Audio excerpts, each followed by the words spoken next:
সম্মানিত দর্শক সকলকেই A to Z news and পলিটিক্সে ওয়েলকাম জানাই।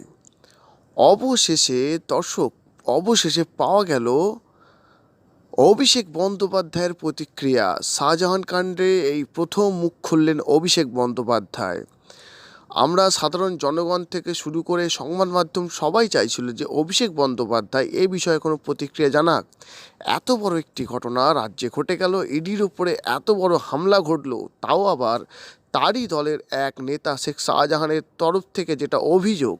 কিন্তু অভিষেক বন্দ্যোপাধ্যায়ের এই বিষয়ে কোনো প্রতিক্রিয়া পাওয়া যাচ্ছিল না। আজ শুনুন কি বলছেন অভিষেক বন্দ্যোপাধ্যায়। হুম আমি মূল্যায়ন করার কে?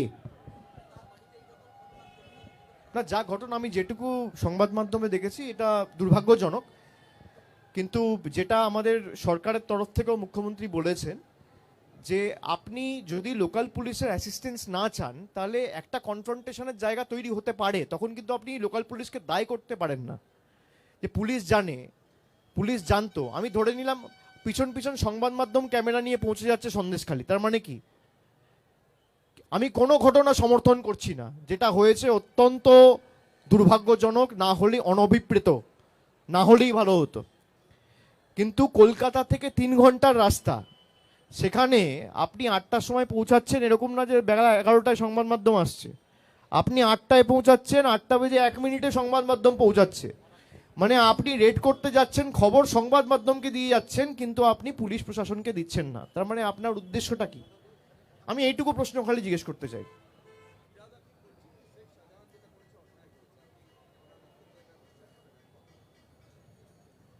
শেখ শাহজাহান কি করেছে? আমি তো যেদিনকে ঘটনা ঘটেছে শেখ শাহজাহান ছিল বলে আমার জানা নেই। কিছু লোকের বিক্ষোভ আমি দেখতে পেয়েছি, আমি জানি না।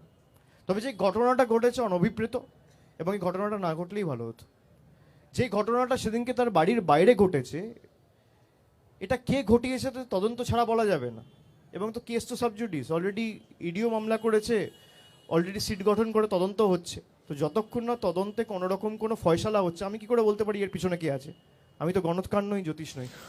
দর্শক শুনলেন, অভিষেক বন্দ্যোপাধ্যায় পরিষ্কার করে যেটা বলছে যে যেখানেই সিবিআই ইডি যাচ্ছে তার 1 মিনিটের মধ্যেই কিন্তু সংবাদ মাধ্যম পৌঁছে যাচ্ছে, অথচ সেখানকার পুলিশ অফিসারদের, পুলিশ কর্মীদের জানানো হচ্ছে না। এটা একটি হাস্যকর প্রশ্ন। দর্শক, কোথাও সিবিআই ইডি যাবে আর সেখানে পুলিশকে জানাবে, যাতে করে পুলিশ সেই শাসক দলের সেই দুর্নীতিবাজী নেতাদেরকে এই ইনফরমেশান দিয়ে দেবে, যাতে করে তারা পালিয়ে যায়, যাতে করে তারা তথ্যগুলো গোপন করে।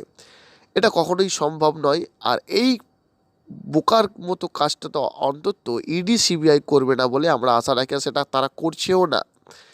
এখানে তিনি আবারও একটা কথা বলছেন যে আমি তো জানি না শেখ শাহজাহান সেখানে যুক্ত কিনা। কিছু লোকের তো বিক্ষোভ দেখেছি শেখ শাহজাহানের বাড়ির বাইরে। আচ্ছা, ইডি সিবিআই রেড করতে যাবে একজনের বাড়িতে আর অন্য লোকেরা এসে হামলা করবে? এটা কি একটা বাচ্চা ছেলেও বিশ্বাস করবে না।